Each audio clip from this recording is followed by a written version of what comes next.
Middle East ફરી ભડકે બળ્યું, ઈરાને straight of હોર્મુઝ ફરી બંધ કર્યું. કંગન બંદર અને શિરીક વિસ્તારમાં પણ અમેરિકી હુમલામાં મિલિટરી ઇન્સ્ટોલેશનને નિશાન બનાવવામાં આવ્યા છે.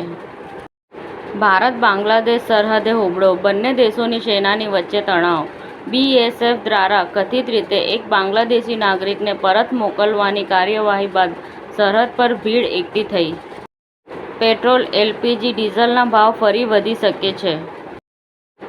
સાબરકાંઠા, અરવલ્લી જિલ્લાભરમાં મોટે ભાગે નંબર પ્લેટ વગરના ટ્રેક્ટરોની બેફામ રીતે દોડાદોડ, ગેરકાયદેસર રેતી, માટી સહિત પથ્થર ખનનની આશંકા. ફ્લિપકાર્ટ ગ્રુપને ભારતના ક્રિએટર કોમર્સ રિવોલ્યુશનને બળ પૂરું પાડવા માટે મેટા એફિલિયેટ ભાગીદારી લોન્ચ કરી. અરવલ્લી, સાબરકાંઠા જિલ્લામાં સંયુક્ત ઉપક્રમે 7 જૂન 2026ના રોજ પીવાના પાણીની ટાંકીનું ખાતમુહૂર્ત અને ચૂંટાયેલા પ્રતિનિધિઓનો સન્માન સમારોહ યોજાયો હતો.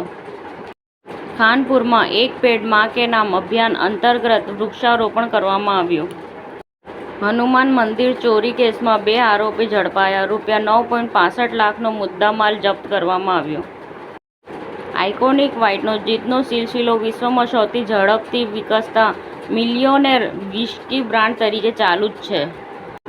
હળવદમાં કેનાલથી તળાવ સુધી ગંદકીનો પ્રવાહ, તંત્રની નિષ્ક્રિયતા સામે પ્રજાનો આક્રોશ. સમાચાર ટુડે ન્યૂઝ ચેનલની ટીમ અને જે સત્ય છે તે જ બતાવશે. આપ જોતા રહો સમાચાર ટુડે ન્યૂઝ ચેનલ. ગુજરાતની ધરતીનું ગુજરાતીઓ માટે જ, એટલે કે સમાચાર ટુડે ન્યૂઝ. અમારી સમાચાર ટુડે ન્યૂઝ ચેનલને લાઇક કરો, શેર કરો અને સબસ્ક્રાઇબ કરો અને જોડાયા રહો સમાચાર ટુડે ન્યૂઝ ચેનલ સાથે.